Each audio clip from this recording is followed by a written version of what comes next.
मेरे पिछले वीडियो जिसको आप लोगों ने बहुत ज़्यादा प्यार और समर्थन दिया, जिसके लिए मैं आप सभी से तहे दिल से धन्यवाद कहना चाहता हूँ। वो वाला वीडियो मैंने बनाया था कि भारतीय अर्थव्यवस्था को वापस से कैसे आपको उभारना है, कोरोना वायरस का कहर जैसे ही समाप्त होता है उसी के बाद। तो क्योंकि अभी मैंने हाल फिल ही में एक एमयूएन अटेंड किया था जिसमें मैं सोनिया गांधी बना था। उसका भी टॉपिक यही था कि कोविड-19 के बाद आपकी जो अर्थव्यवस्था है, आप उसको कैसे वापस से उभारेंगे, आप उसको कैसे वापस से स्ट्रेंथन करेंगे। तो उसके ऊपर मैंने पेपर वर्क डिज़ाइन किया था, एक ऑर्डिनरी बिल मैंने लागू करा था, जो जिसका नाम मैंने रखा था इंडियन इकोनॉमी रिवाइवल ऑफ 2020। तो ये ऑर्डिनरी बिल के तहत मैंने एक पेपर वर्क बनाया था जिसको फॉर्चुनेटली जजेस ने भी खूब ज़रा पसंद किया। तो मैंने सोचा कि अगर क्योंकि मेरे पहले वीडियो में वो सारे पॉइंट्स कवर नहीं थे, तो क्यों ना मैं पहले वीडियो का ही पार्ट 2 की तरह एक आपके सामने पेश करूँ, जिसमें मैं मेरा जो मैंने बिल प्रपोज़ किया था उस सदन में, जो एमयूएन के जो सदन था उसमें, तो मैं आपको उसी बिल के बारे में एक्सप्लेनेशन दूँगा। और अगर आपको वाले पॉइंट्स पसंद आए, तो प्लीज़ वीडियो को लाइक कर दीजिएगा, आप प्लीज़ इस वीडियो को शेयर कर दीजिएगा और चैनल को भी ज़रूर सब्सक्राइब कर दीजिएगा। तो चलते हैं बिना किसी देरी के चालू करते हैं। अगर आप वो वाले पेपर वर्क को डीप में पढ़ना चाहते हैं, मतलब बेसिकली अगर आप उसका टेक्स्ट फॉर्म में उसको पढ़ना चाहते हैं, तो मैं उसका पीडीएफ फाइल अपने वीडियो के डिस्क्रिप्शन में भी शेयर कर दूँगा, आप उसकी चिंता ना करें। तो हाँ, चलिए चालू करते हैं आज के वीडियो को।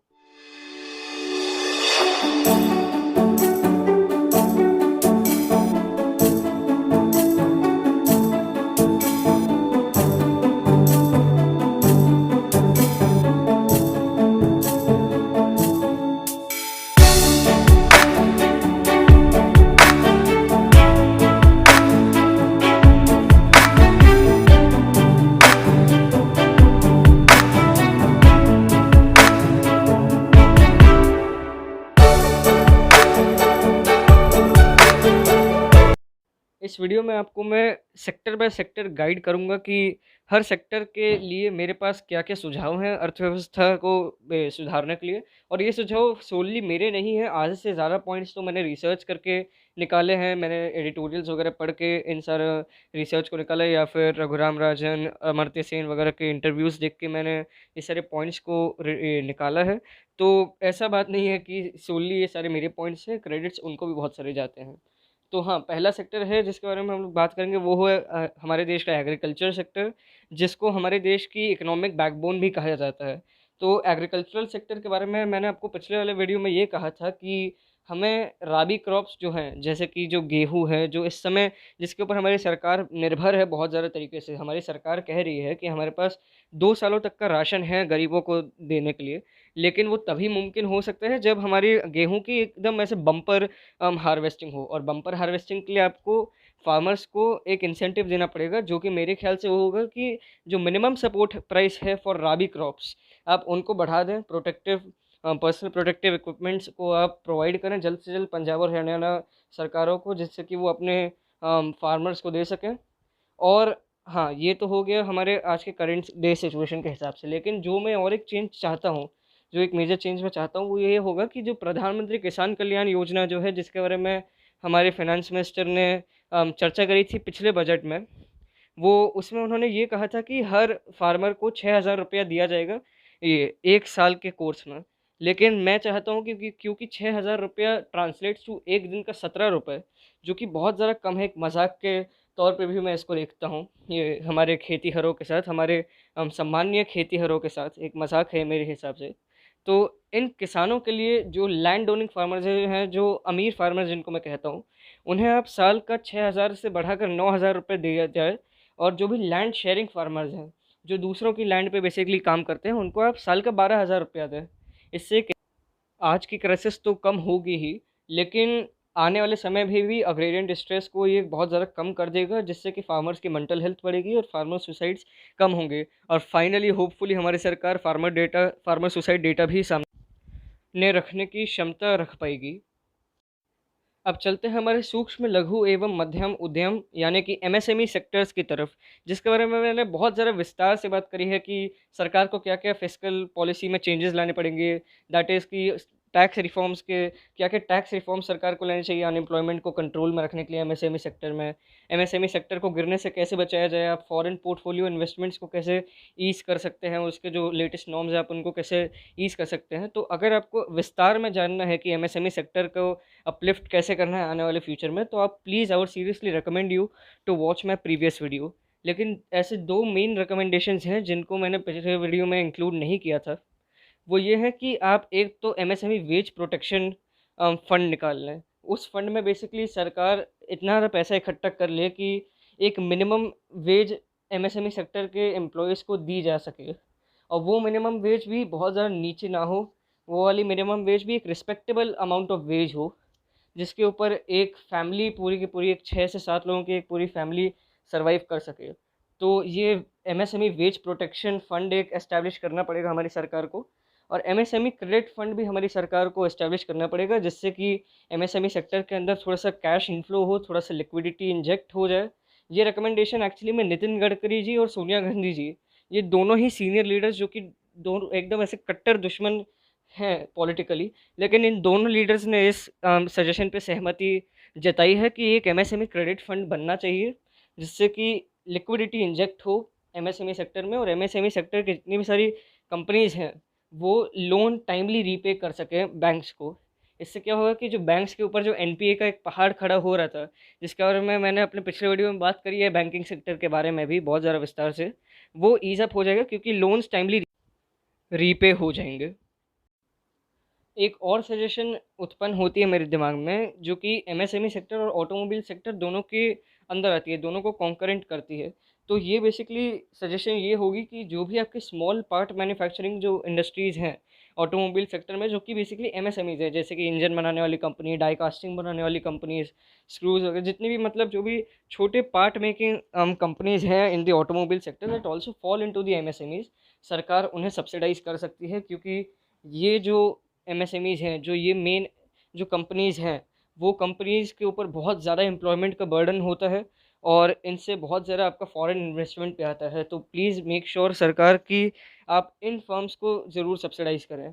ऑटोमोबाइल सेक्टर के अंदर और एक ऐसा सुझाव मेरे दिमाग में उत्पन्न होता है कि जो BS4 इंजन की जो गाड़ियाँ हैं, उनकी आप सेल्स आगे एटलीस्ट जनवरी 2021 तक करने दें, क्योंकि अभी भी कई सारी BS4 इंजन की गाड़ियाँ नहीं बिकी हैं due to already existing economic slowdown in India, जो कि एक डिमांड ड्रॉट उत्पन्न हो गई थी। And we do not want to worsen this situation for the firms that manufacture automobiles in India. तो हमें जनवरी 2021 तक BS4 इंजन्स की सेल को आगे बढ़ाना ही पड़ेगा, जिसके बारे में फाडा ने भी एक अपील करी थी सुप्रीम कोर्ट में। इससे कार मैन्युफैक्चरर्स को लॉस नहीं भुगतना पड़ेगा। मैंने अपने पिछले वीडियो में भी इस बर्निंग इशू के बारे में बात करी थी माइग्रेंट वर्कर्स की, लेकिन इसको और ज़रा ब्रॉड मैनर में हम लोग स्टडी करेंगे। इस समय अनऑर्गेनाइज सेक्टर के बारे में बात करेंगे और इसको लीगल एस्पेक्ट्स के चश्मे से देखेंगे। तो देखिए, पहला लीगल एस्पेक्ट, ऐसा नहीं है कि कोई ऐसा लॉ नहीं बना हुआ है फॉर माइग्रेंट वर्कर्स या फिर अनऑर्गेनाइज सेक्टर, नहीं। 3 से 4 मेन लॉज बने हुए हैं, लेकिन वहाँ पे भी बहुत ज़्यादा इनएडिक्वेसीज पाई गई हैं। जैसे कि हमारा पहला लॉ हो गया interstate migrant workman act of 1979। इस एक्ट के तहत आपके माइग्रेंट वर्कर्स की एक डेफिनेशन सेट करी गई है, जो कि बेसिकली ये है कि अगर एक ही कॉन्ट्रैक्टर 5 वर्कर्स को लेता है जो कि दूसरे राज्य से आते हैं, तो वही 5 वर्कर्स माइग्रेंट वर्कर्स होंगे। और हम जानते हैं कि एक कॉन्ट्रैक्टर एक ही मतलब अलग राज्यों से 5 वर्कर्स को तो नहीं लेता है। ऑल्सो अगर कोई माइग्रेंट वर्कर किसी और स्टेट से आके किसी ऑर्गेनाइज सेक्टर के कॉन्ट्रैक्टर से कॉन्ट्रैक्ट साइन करवाता है, तो ही वो माइग्रेंट वर्कर होगा। और हम सभी जानते हैं कि भारत का अनऑर्गेनाइज सेक्टर कितना ज़्यादा फैला हुआ है, और कितने सारे कॉन्ट्रैक्टर एक्चुअली में ऑर्गेनाइज सेक्टर के अंदर फॉल करते हैं, जो कि बहुत ज़्यादा कम तादाद है। तो इसलिए जो interstate workman migrant workman act of 1979 है, वो मेरे ख्याल से बिल्कुल ही इनएडिक्वेट है आज के समय में, और इसको जल्द से जल्द सरकार को रिपील कर देना चाहिए, या फिर इसको एक अलग लॉ से रिप्लेस कर देना चाहिए। अब जो हमारा दूसरा लॉ आता है, वो आता है unorganised workers social security act of 2008, जो कि मनमोहन सिंह जी की सरकार ने पास किया था, यूपीए की सरकार ने 2008 में। अब इस एक्ट के तहत उन्होंने अनऑर्गेनाइज सेक्टर के लिए थोड़े से तो सेफगार्ड्स प्लान किए थे, लेकिन अनऑर्गेनाइज सेक्टर के वर्कर्स को आइडेंटिफाई करने के लिए भी एक बहुत ज़्यादा नैरो डेफिनेशन थी। सिर्फ 3 से 4 प्रॉस्पेक्ट्स को ही डिस्कस किया गया था, जो कि बहुत ज़्यादा नैरो कर देते हैं डेफिनेशन को। और इसीलिए इस एक्ट को भी आपको अमेंड करना पड़ेगा, इस सरकार को, एनडीए सरकार को। और जो इसकी जो डेफिनेशन है ऑफ अनऑर्गेनाइज्ड वर्कर्स, इस डेफिनेशन को बहुत ज़्यादा ब्रॉडन अप करना पड़ेगा।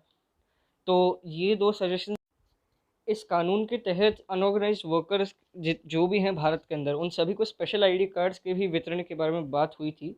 लेकिन आज की तारीख में जब हमारी सरकार इतना ज़्यादा बेनिफिशियरीज प्रोवाइड कर रही है अनऑर्गेनाइज सेक्टर के वर्कर्स को, तो उन्हें अनऑर्गेनाइज सेक्टर के वर्कर्स को आइडेंटिफाई भी करना बहुत ज़्यादा ज़रूरी है ईजिली, जिससे कि बेनिफिशियरीज ईजिली और एफिशिएंटली पहुंच पाए एक्चुअली अनऑर्गेनाइज वर्कर्स को। और ये सिर्फ बेनिफिशियरीज एक ढकोसला ना हो जाए, सिर्फ एक पॉलिटिकल मूव ना बन के रह जाएं।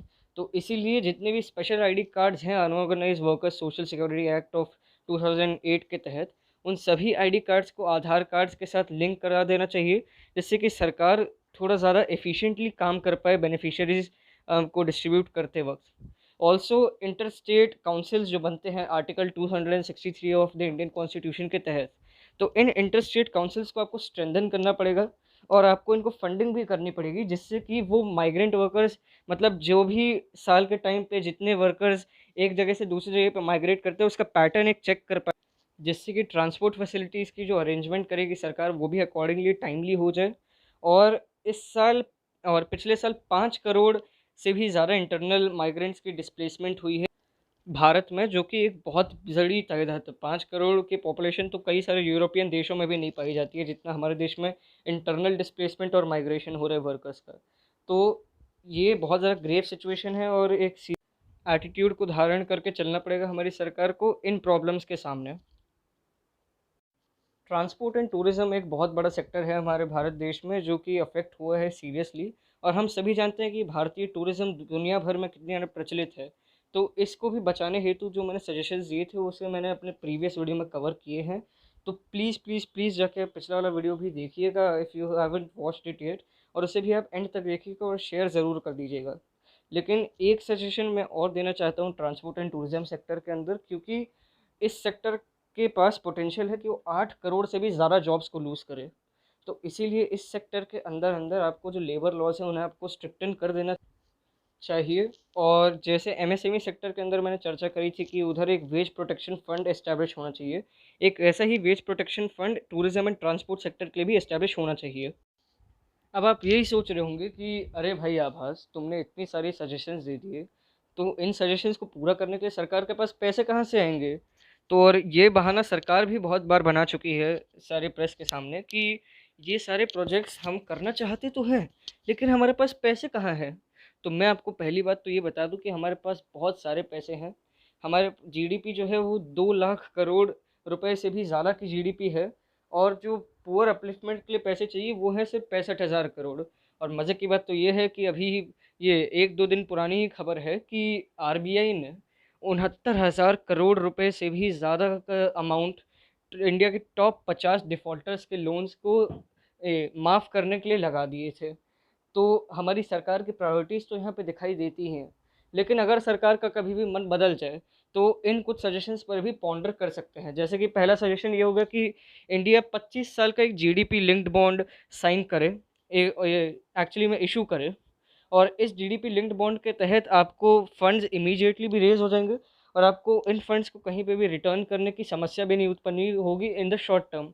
यही सोल्यूशन अर्जेंटीना ने भी 2005 में लाया था अपने देश में, और बुल्गारिया ने भी हाल ही में लाया था अपने देश में, जो कि बहुत ज़्यादा सक्सेसफुल साबित हुए हैं। अगला एक बहुत बढ़िया तरीका जो है जिससे कि सरकार इन सारे रिलीफ प्रोजेक्ट्स को फंड कर सकती है, वो ये है कि ये जितनी भी आपकी पीएसयूज़ होगी, पब्लिक सेक्टर अंडरटेकिंग्स हो गई, जैसे कि ओएनजीसी हो गई, भेल हो गई, बीपीसीएल हो गई, ओ सॉरी बीपीसीएल को तो सरकार बेचने वाली थी, जैसे कि और कई सारी पीएसयूज़ को सरकार हमारी पिछले 1 साल के अंदर प्राइवेटाइज़ करने की कोशिश कर रही थी।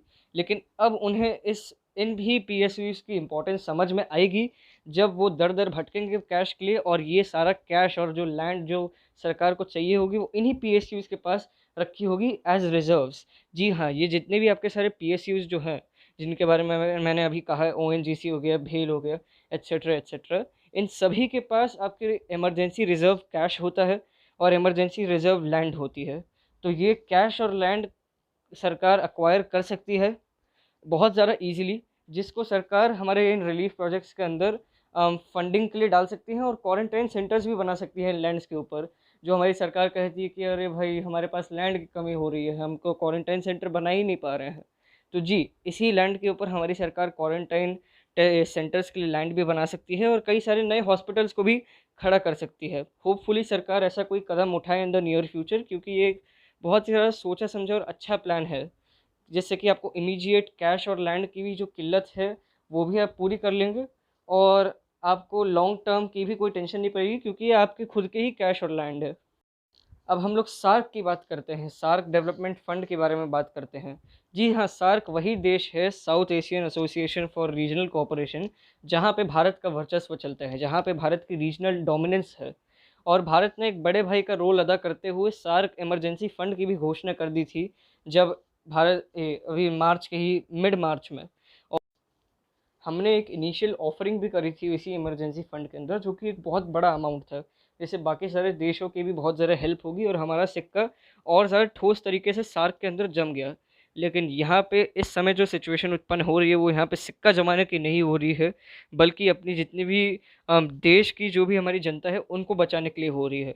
तो जी हाँ, जो सार्क इमरजेंसी फ़ंड है, आप उधर से फंड्स को गैदर कर सकते हैं, क्योंकि ये जो सार्क इमरजेंसी फंड था, वो इसी बेसिस पे था कि किसी भी देश को अगर ग्रेव इमरजेंसी की सिचुएशन हो या फिर अगर ग्रेव इम्पोर्टेंस की सिचुएशन हो अपने प्रोजेक्ट्स को फंड करने हेतु, तो वो सार्क इमरजेंसी फंड से ले सकते हैं।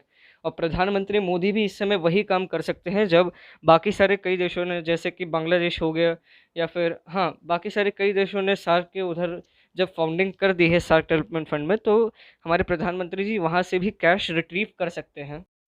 ये जो मेरा आखिरी सजेशन है आज के दिन का, वो हमारी देश की एक विडंबना एक बोध कराती है, जो कि ये है कि भले ही देश की अर्थव्यवस्था कितनी भी ज़्यादा फटीचर हो, भले ही हमारे देश में कितनी भी ज़्यादा गरीबी का प्रकोप छाया हो, लेकिन जो हमारे नेतागण बैठे हुए हैं, हमारे दिल्ली के लुटियंस दिल्ली में जैसे हम लोग कहते हैं, जो हमारा सेंट्रल विस्ता है, 3 किलोमीटर लंबा चौड़ा एक आलीशान सी रोड दिल्ली में, जहाँ पे आपका पार्लियामेंट भी आ जाता है, जहाँ पे आपका राष्ट्रपति भवन भी आ जाता है, वहाँ पे ही सारी सुंदरता दिखाई जाती है देश की। और अभी भी वही चीज़ हो रही है।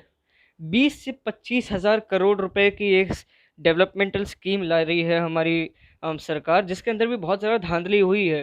डोंट गेट मी रॉन्ग, यहाँ पे भी बहुत सारे स्कैम्स उभर कर आ रहे हैं कि जिस कंपनी को ये प्रोजेक्ट हैंड ओवर किया है, उस कंपनी ने अपना ओपन डिज़ाइन लॉन्च करने से ही इनकार कर दिया था, जबकि बाकी की जितनी भी सारी जो बिडर्स हैं सेंट्रल विस्टा डेवलपमेंटल स्कीम की, जो उन्हें जो प्रोजेक्ट चाहिए था, बाकी की जितनी भी सारी जो बिडर्स हैं फर्म्स, उन सभी ने अपना ओपन डिज़ाइन रखा था for the Central Vista redevelopmental scheme. लेकिन इस फर्म ने नहीं रखा, और इस फर्म ने पहले ही भी साबरमती डेवलपमेंटल स्कीम को ले लिया था, काशी विश्वनाथ कॉरिडोर को भी इस काशी विश्वनाथ कॉरिडोर प्रोजेक्ट को भी इसी फर्म ने अंडरटेक किया था। लेकिन हाँ, आज के समय पे हमें इन धांधलियों के ऊपर ज़्यादा फ़ोकस नहीं करना चाहिए, बल्कि ये जो पूरा का पूरा सेंट्रल विस्टा प्रोजेक्ट है, इसे ही आपको रद्द कर देना चाहिए, क्योंकि 25,000 करोड़ रुपए बहुमूल्य होते हैं आज की तारीख में भारत के लिए। और एक ओर पे हमारी सरकार इसी 25,000 करोड़ रुपयों से कई लाखों वेंटिलेटर और हॉस्पिटल्स को कंस्ट्रक्ट कर सकती थी, लेकिन ये सेंट्रल विस्टा के 3 किलोमीटर लंबे पाथ को ही सुंदरता बढ़ाई जा रही है। एक नया पार्लियामेंट हाउस खड़ा हो रहा है भाई साहब, और वो बात भी ठीक है, लेकिन नया प्रधानमंत्री रेसिडेंस भी वहीं पे ही कंस्ट्रक्ट हो रहा है, जिसकी एक अपनी प्राइवेट मेट्रो लाइन भी बनेगी प्रधानमंत्री रेसिडेंस से सीधे पार्लियामेंट तक की। तो प्रधानमंत्री को अगर आलीशान लाइफस्टाइल जीनी है, तो he needs to make sure कि वो अपने देश के सिटीजन्स को एटलीस्ट बेसिक अमेनिटीज़ प्रोवाइड कर सके, जैसे कि वेंटिलेशन हो गए या फिर हॉस्पिटल्स हो गए, जो कि तभी हो सकता है जब ये सेंट्रल विस्टा स्कीम को जल्द से जल्द रद्द किया जाए for for an indefinite time period, या फिर इसे सस्पेंड कर दिया जाए। क्योंकि यदि ऐसा नहीं होता है, तो फिर ये श्योरली जो हमारे देश के आम टैक्स पेयर्स हैं, जो हम और आप हैं, जो हमारे देश के आम टैक्स पेयर्स हैं, जो हमारे देश की गरीब जनता है, आप उनकी गरीबी में आटा गीला ही कर रहे हैं। तो प्लीज़ मेरी सरकार से यही एक दरख्वास्त है कि ये जितने भी मैंने सजेशंस इस वाले वीडियो और प्रीवियस वीडियो में बोले हैं, आप उनको प्लीज़ कंसिडर करिए, क्योंकि ये देश के भविष्य के लिए ही बेनिफिट करेंगे। आज का मेरी एनालिसिस यहीं पे ही समाप्त होती है। अगर आपको मेरी ये वीडियो पसंद आई तो please like it, share it and please subscribe to the channel. हम मुझे मेरे 150 सब्सक्राइबर्स हो गए हैं भाई पिछले वीडियो पे, मैं बहुत ज़्यादा खुश हूँ। मैं तहे दिल से आप सभी का शुक्रिया अदा करता हूँ जिन्होंने मेरे वीडियोस को एक्सटेंसिवली शेयर किया और सब्सक्राइब भी किया इस चैनल को। Also please follow me on Instagram, the handle is right in front of you, the handle name is @smallbutwitty। Till then, take really good care of yourself, stay at home, stay healthy, and bye bye.